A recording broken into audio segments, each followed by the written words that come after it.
ഒരു തീർച്ചയെക്കുറിച്ച്, ഉറപ്പായൊരു വിഷയത്തെക്കുറിച്ച് സങ്കീർത്തനം 58:1 പറയുകയാണ്, തീർച്ചയായും നീതിമാന് പ്രതിഫലമുണ്ട്.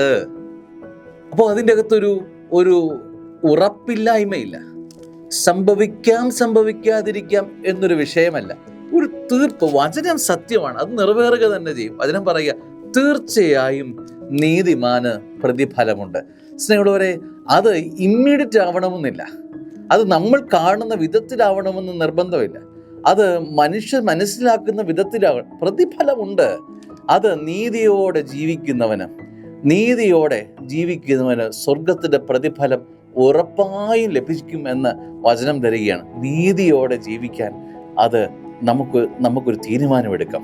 നമ്മുടെ ജീവിതം, ഈ ഭൂമിയിലെ ജീവിതം നീതിക്ക് നിരക്കുന്നതായി മാറട്ടെ. നീതിമാന് പ്രതിഫലമുണ്ട് എന്ന് വചനം ഉറപ്പ് തരുന്നു. അതെൻ്റെ ജീവിതം നിറവേറുക തന്നെ ചെയ്യും. ആമേൻ.